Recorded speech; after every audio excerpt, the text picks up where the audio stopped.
SBR Videos is sponsored by Sports Cash System. Click on the link below for more information.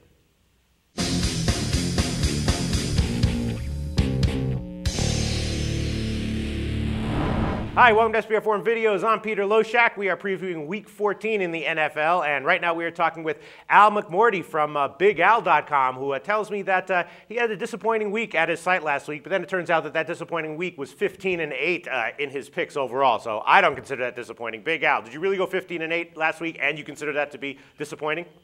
Well, we were 10-3 on Saturday, and then we were 5-5, in the NFL. So for those 2 days, yeah, it was for me. It was disappointing because we lost our top NFL play. We've been having such a terrific NFL season. Our top NFL play last week was on the Washington Redskins, who we're going to talk about right here. So it was kind of a week where I wish we could have done a little bit better than we did. All right, well, over the weekend, I went 5-7 against the spread, and I consider that to be basically kicking ass. So I guess we're looking at this from different perspectives here. All right, KC at Washington is the game that you're going to cover, and this is actually, maybe I'm, not seeing everything fully or completely, but this seems to me to be maybe my favorite play of the week, right? Washington's a 3 or 3.5 point home underdog. Total's 45. Washington, of course, is off of 2 high-profile primetime losses on Monday night and on Sunday night. And KC, we know the deal with them. They're obviously pretty much not as dominant a team as the record might indicate.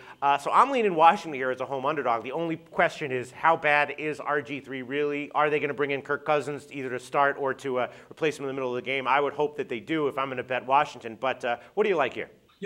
Last week, 2 of our losers were Kansas City against Denver and Washington against the, New York Giants. And that Redskin game just really sticks with me. I mean, if you watch the end of that ball game, I don't know if they would have actually gotten down and scored that game-tying touchdown and then actually go on to win in overtime. I'm not saying they would have done it, but it sure as heck would have been nice to see the referees not bungle that last minute there where they really screwed up and, cost the Redskins, at least in my mind, an opportunity to tie the game. But, the Redskins, they were up 14-0 in the game. They certainly didn't look good after that. But I kind of agree with you here. I'm going to take the Washington Redskins plus the points over Kansas City as well. I just think this is a value play. And one of the things I like to do, Peter, late in the NFL season, in the last 6 games of the season, is take home underdogs of less than 11 points off back-to-back point spread losses. You mentioned that they lost on the Monday night game. They then lost on the Sunday night game. They're really in a funk right now. I think they've now failed to cover 4 straight games. But home dogs late in the year in that situation do really well. 139 and 94 against the spread going back to 1980. So that's the primary reason I'm going to step in and take the Redskins here. And then also Kansas City's off 3 losses themselves. And, road favorites off 3 losses are 16-25 ATS versus non-division foes that are also off a loss. I'm just going to step in and take Washington plus the points and hold my nose. All right.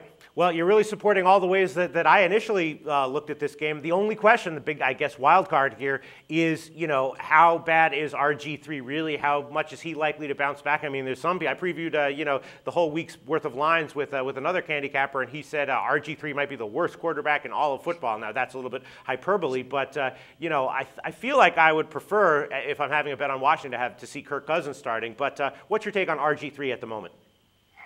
Well, he's been playing bad all year. I mean, you remember that first game of the season where he just looked dreadful, and he's had a few flashes, here and there, but for the season, he's just been really bad. I wouldn't bench him. I would just ride him out. I mean, it's pretty much a lost season for, Shanahan's crew this year, but I don't think you want to, cause RG3. I mean, you've invested so much money in him, and I don't think you want to, cause him to lose any kind of confidence. So I would just play RG3 and just see how it goes. But clearly, he's not having the year this year that he did last year. Okay, sounds good. Right now, 3.5 is a widely available number. So Al McMordie will go with Washington plus 3.5. Thanks, I'll talk to you again next week.